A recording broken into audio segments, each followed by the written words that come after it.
Hello guys, welcome और welcome back to my channel. My name is Sonam. इस video में मैं आपको बताने वाली हूँ कि अगर आपको जो है ना बच्चे के आपके टीथ निकलने वाले हैं। देखिए 6 मंथ्स का बच्चा हो जाता है ना, तो उसके टीथ निकलना थोड़ा बहुत स्टार्ट हो जाता है। उसके मसूड़ों में थोड़ी बहुत ऐसी एक्टिविटीज़ होने लग जाती हैं, उसको बहुत ज़्यादा पेन होने लगता है। तो कई बच्चों को लूज मोशन, फीवर, कुछ ऐसा सब कुछ होने लग जाता है। तो इससे जुड़े ना कुछ ऐसी बातें हैं कि लोग उससे बहुत परेशान हो जाते हैं। सारे पेरेंट्स बहुत परेशान हो जाते हैं। ये बच्चे के लिए बहुत ही मुश्किल का टाइम होता है और उससे ज़्यादा पेरेंट्स के लिए टाइम होता है। तो इसलिए कुछ ऐसे मिथक है जो मैं आपको बताना हूँ, कुछ ऐसी ऐसी बातें हैं जो कुछ सही है कुछ गलत है। मैं आपको ये बताऊंगी कौन सी बात सही है और कौन सी गलत है।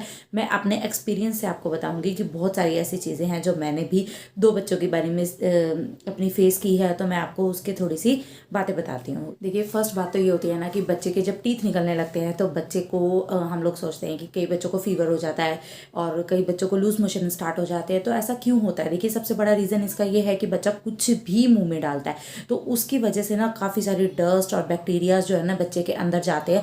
और कुछ बच्चा जो है ना इस टाइम पे बहुत फ्रस्ट्रेटेड रहता है, तो इस वजह से भी उसको थोड़ी बहुत उसकी तबीयत खराब हो जाती है। लेकिन इसका टीथ निकलने से कोई भी लिंक नहीं है कि बच्चे को फीवर और उसका लूज मोशन हो रहे हैं। लेकिन बच्चा जो मुंह में डालता है उस वजह से उसको फीवर और लूज मोशन आता है। ये चीज़ का आप ध्यान रखिए। बच्चे के बार बार हैंड वॉश करते रहिए। सबसे बड़ी चीज़ जो है ना, अगर आप बच्चे के हैंड वॉश करते रहेंगे। देखिए, मुझे ना फर्स्ट बेबी के बारे में ज़्यादा कुछ नहीं पता था। जब मैंने एक्सपीरियंस किया, अपने डॉक्टर से बात की इस बारे में, तो उन्होंने ये कहा कि कोई भी ऐसी परेशानी नहीं होती है कि बच्चे को लूज मोशन और फीवर टीथ की वजह से आ रहा है। ऐसा बिल्कुल भी नहीं है। सिर्फ आप बच्चे के हैंड वॉश करते रहिए। तो बच्चे के हैंड की जो भी वो टॉय मुंह में डाल रहा है उसको भी बार बार वॉश करते रहिए कि जिससे कि बैक्टीरिया उसके जो है ना अंदर नहीं जाए, तो वो अंदर जाके कोई भी गड़बड़ नहीं करेंगे और बच्चा आपका बिल्कुल हेल्दी रहेगा। देखिए, सबसे बड़ी चीज़ जो मैंने सुनने में आई है कि ये है कि बच्चे के टीथ निकलने, लोग सोचते हैं कि बच्चे के जब टीथ निकलते हैं ना तो टीथ निकलने का टाइम बताएगा कि बच्चा कितना इंटेलिजेंट है। ये बिल्कुल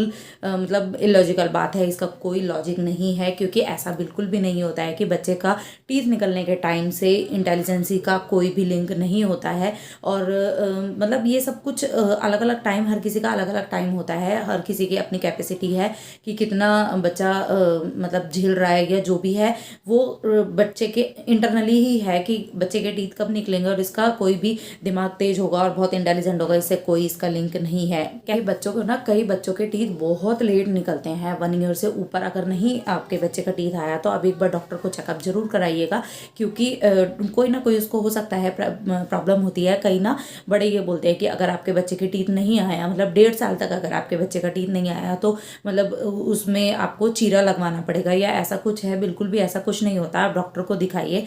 डॉक्टर जो है ना, आजकल बहुत सारी ऐसी वो चल रही हैं, जेल्स चल रही हैं जो मसूड़े पे आप लगाएंगे ना तो वो अपने आप ही सॉफ्ट होकर बच्चों का टीथ बाहर आ जाएगा। बच्चों के टीथ जो है ना, ऐसा कुछ नहीं होता कि टीथ अंदर से आते हैं। टीथ सिर्फ दिखते नहीं है, वो मसूड़ा हमारा अपने आप वो टीथ आते हैं। टीथ बच्चे के होते ही हैं अंदर, वो बाहर निकलने में थोड़ा सा टाइम लगाते हैं। तो कोई ज़्यादा घबराने की ज़रूरत नहीं है। अगर 1 साल से ऊपर आपके बच्चे का टीथ नहीं आया तो एक बार डॉक्टर से चेकअप करा के देखिए। वो डेफिनेटली आपको कोई ना कोई सॉल्यूशन जरूर दे देंगे।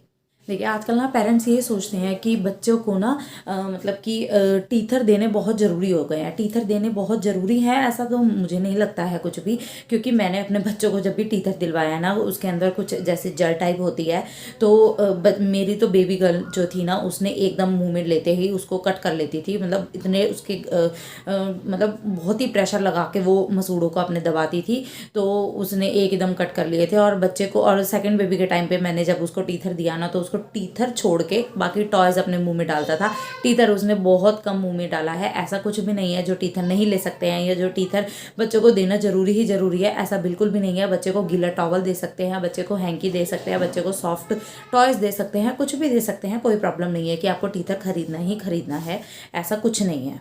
देखिए, कई लोग ना सोचते हैं कि इस टाइम पर बच्चों को दवाई देनी चाहिए। देखिए, दवाई देने की कोई ज़रूरत ऐसी नहीं होती है। बच्चे खुद झेल लेते हैं, क्योंकि भगवान ने जब हमें भेजा है ना तो हमारे साथ साथ परेशानियां भी साथ में भेजी हैं। तो बच्चे को उसको झेलने की आदत अपने आप हो जाती है।